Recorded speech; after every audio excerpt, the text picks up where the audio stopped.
लिंगभाव या संदर्भात अनेक विचारवंतांनी आपली मते मांडलेली आहेत. यामध्ये इसवी सन 1972 प्रकाशित झालेल्या सेक्स, जेंडर अँड सोसायटी या ग्रंथात ॲना ओकले या विचारवंतांनी सर्वात सुरुवातीला जेंडर हा शब्द वापरलेला आहे.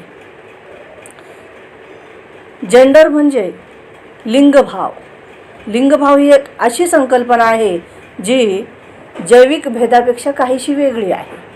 प्रत्यक्षात स्त्री पुरुषांमधील जैविक भिन्नत्व दर्शविण्यासाठी सेक्स या संकल्पनेचा वापर केला जातो, तर जेंडर अर्थात लिंगभाव ही संकल्पना समाजाद्वारे स्त्री पुरुषांमध्ये निर्माण झालेल्या सामाजिक भिन्नत्वाशी संबंधित असल्याचे आढळते.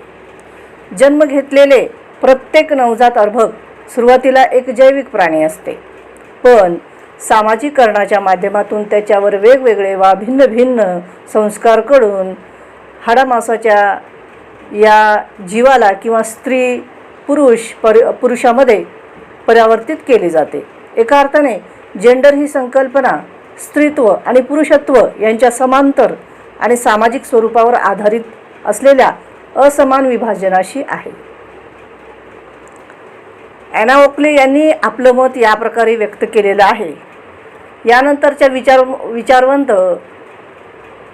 लिंगभावाच्या संदर्भात आपलं मत असं नोंदवतात की बेरी फ्राईड यांच्या मते बाळ जन्मास आल्यानंतर ते जैविक प्राणी म्हणूनच जन्माला येत असतं, पण सामाजिकरणाच्या माध्यमातून स्त्री किंवा पुरुष असे ते तयार होत जाते. अर्थातच जन्माला येणारे प्रत्येक मूल सुरुवातीला इतर प्राण्याप्रमाणे जैविकच असतं. रक्तपेशी व हाडमांस असलेला तो एक जीव असतो. अशा प्रकारच्या जीवाला कोणत्याही प्रकारचे सामाजिक ज्ञान हे नसते किंवा कोणत्याही प्रकारची सामाजिक जाणीवेचा विकास त्याच्यामध्ये झालेला नसतो.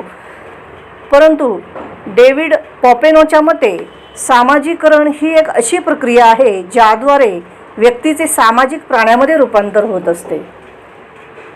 अशावेळी सामाजिकरण म्हणजे नेमके काय आणि सामाजिकरणाचा नेमका अर्थ काय होतो हे समजावून घेणे गरजेचे ठरते. यानंतरचं अरिस्टॉटल यांनी आपले विचार व्यक्त केलेले आहेत. ते म्हणतात की मनुष्य हा काय आहे, सामाजिक प्राणी आहे. मनुष्य समाजाशिवाय जगू शकत नाही. जगत असेल तर तो एकतर देव असला पाहिजे किंवा पशु तरी असायला हवा. अर्थात सामाजिकता हा मनुष्याचा स्वभाव गुणधर्म आहे. म्हणून कालांतराने स्त्री विशिष्ट भूमिका पार पाडण्याचा सवयीला बळी पडते. तिची भूमिका पालन करण्याची सवय एवढी प्रभावी असते की त्या भूमिकांचे हस्तांतरण ती भावी पिढीकडे सहजतेने करताना आढळते.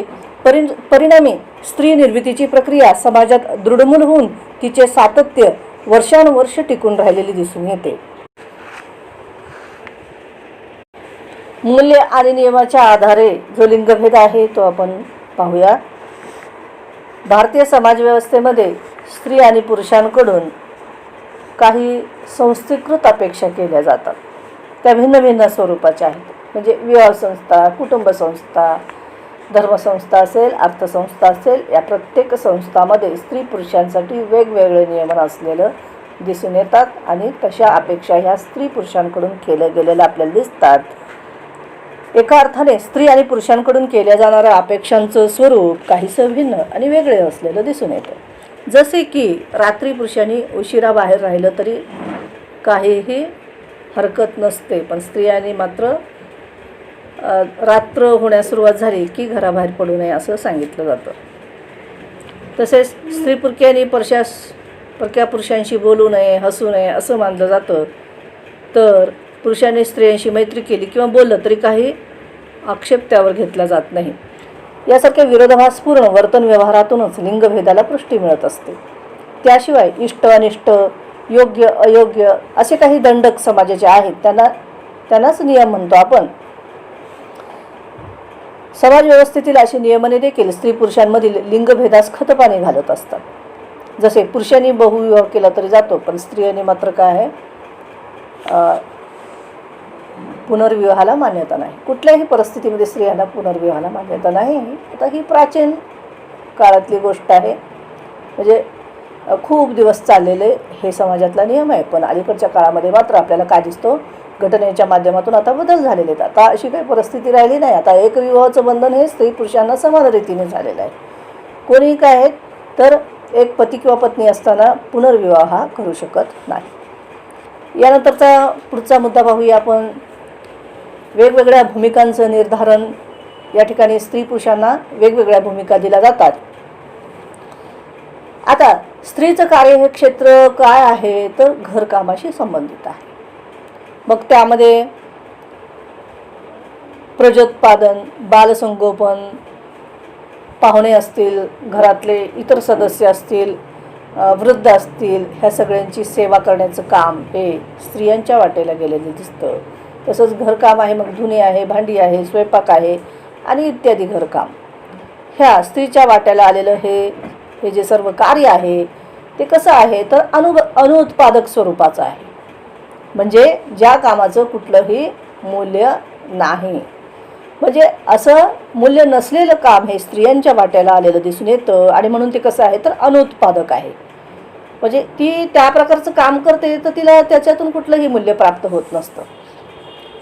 म्हणून सातत्याने अंगावर कष्ट झेलणाऱ्या स्त्रीला अखेर कनिष्ठतेचा दर्जा प्राप्त होतो, है ना. म्हणजे ज्या कामामधून तिला मूल्यच मिळत नाही, जे काम फुकटचं आहे, त्याच्या अशा प्रकारचं काम करण्यामुळे सुद्धा काय होतं तर स्त्रियांना महत्त्व प्राप्त होत नाही आणि तिला दुय्यमत्व प्राप्त होत असतं. याउलट पुरुष हा कुटुंबाचा कर्ता असून पुरुषांच्या उदरनिर्वाहाची जबाबदारी प्रामुख्याने त्याच्यावर असते. नोकरी, व्यवसाय किंवा रोजंदारी वगैरे सारखी कामे करून आर्थिक मिळकत मिळविणाऱ्या पुरुषांची कार्य हे उत्पादक स्वरूपाची मानली गेलेली आहे. म्हणून स्त्रीच्या तुलनेमध्ये पुरुष कुटुंबातील भूमिका आदराची, प्रतिष्ठाची आणि श्रेष्ठत्वाची मानली गेलेली आहे. थोडक्यात पुरुष हा सक्षम, सबल, सहनशील व कार्यक्षम असल्याने त्याच्या वाट्या आलेली कार्य उत्पादक, तर स्त्री ही दुबळी, नाजूक, कोमल, सुंदर असल्याने अनुत्पादक घरकामे तिच्या वाट्याला आलेली असल्याचे आपल्याला दिसून येते. यावरून आपल्याला काय म्हणता येतं की स्त्री आणि पुरुषांच्या भूमिकाचं निर्धारण संस्काराच्या माध्यमातून, वर्तनाच्या अनुकरणातून निर्धारण होत असलेलं दिसून येतं. यानंतरचा पुढचा मुद्दा आहे स्वची जाणीव. म्हणजे स्त्री पुरुषांमध्ये त्यांच्या स्वची जाणीव निर्माण करून दिली जाते. लिंगावर आधारित भूमिकांचे ओझे मुलांवर कुटुंबाच्या चाकोरीबद्ध बंधनातून व संस्कारातून सातत्याने केले जात असते. परिणामी पुरुषांच्या तुलनेत स्त्रिया अधिकच लिंगभेदाच्या आहारी गेलेल्या आपल्याला दिसून येतात. खेळ, करमणूक, प्रशिक्षण, शिक्षण, व्यवसाय, कपडे, वर्तनव्यवहार, चालणे, बोलणे इत्यादी वगैरेंच्या बाबतीतील मुलामुलींना वारंवार जाणीव करून दिली जाते की तू मुलगा आहेस, तू मुलगी आहेस. जसे की मुलींना खेळण्यासाठी बाहुलीचा पर्याय निवडला जातो, तर मुलांसाठी चेंडू, बॅट पर्यायी खेळ निवडला जातो.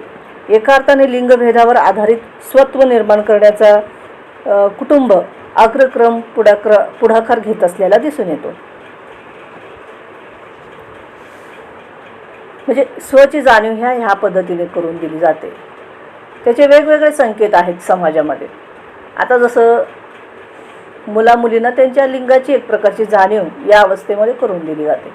जसं की आपण बघितलं की भाषिक संस्कार कसे केले जातात की तू चाललीस म्हणणार मुलीला, तू जात, आणि मुलांसाठी वेगळे शब्द, जातो, जाती असे वेगवेगळे शब्द असे वापरले जातात. तर हा सुद्धा काय आहे तर त्यांच्यामध्ये स्वची जाणीव निर्माण केली जाते की तू काय आहेस, स्त्री आहेस, आणि तू पुरुष आहेस, म्हणजे तू मुलगा आहेस, मुलगी आहेस. अशा त्यांच्या लिंगाची म्हणजे त्यांच्या स्वची जाणीव ही त्यांना निर्माण करून दिली जाते. तर त्यासाठी वेगवेगळे मग भाषिक संस्कार आहेत, खेळ आहे, त्यांची नावं आहेत, त्यांचे बोलचाल जे काही आहे ते कसं आहे आपल्याला इथं आपल्याला वेगवेगळेपणा त्यामध्ये असलेला दिसून येतो. आता पाठ्यपुस्तकामध्ये जे चित्रण केलं जातं त्याच्यातून सुद्धा लिंगभेदाचे संस्कार हे होत असतात. शालेय पाठ्यपुस्तकात रेखाटलेली चित्रे अनेकदा नकळतपणे लिंगभेदाचा संस्कार बालकांच्या बालमनावर खोलवर टाकताना आढळतात. त्यातूनच पुढे स्त्री आणि पुरुष, मुलगा मुलगी याबद्दलची एक विशिष्ट प्रतिभा आणि दृष्टिकोन त्यांच्या मनामध्ये कायम स्वरूपामध्ये घर करून बसलेला असतो. परिणामी व्यक्ती लिंगभेदाला खतपाणी घालते अगर टाळतोय. उदाहरणार्थ अनेक पाठ्यपुस्तकात आईला स्वयंपाकात मदत करणारी ताई असं चित्र दिसतं. पेपर वाचत बसलेल्या वडिलांपाशी रेंगाळत असलेला मुलगा वगैरेंची अशी चित्र पाहायला मिळतात.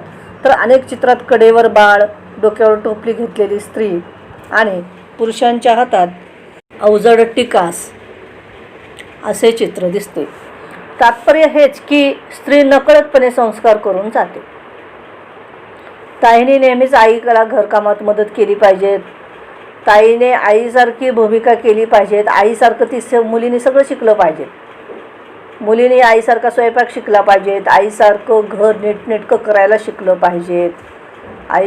आईसारखं तिने इतरही कामं केली पाहिजेत अशी अपेक्षा मग ही वाढत जाते. पण तशी अनिवार्यता मुलांना मात्र नाही. मुलाने आईला घरकामामध्ये मदत केली पाहिजे असं आपल्याला अजून काही दिसत नाही. अलीकडच्या काळामध्ये आता थोडे बदल होण्यास सुरुवात झालेली आहे असं आपल्याला म्हणावं लागतं. पण मुलगा जर एखादं घरातलं काम करत असेल तर कित्येक वेळेस आईलाच त्याचा कमीपणा वाटत असतो आणि घरातल्या इतर सदस्यांना वाटत असतो, अरे हे काम काय मुलाचं आहे का, अशा प्रकारचं वाक्य आपल्या कानावर पडलेली दिसून येतात.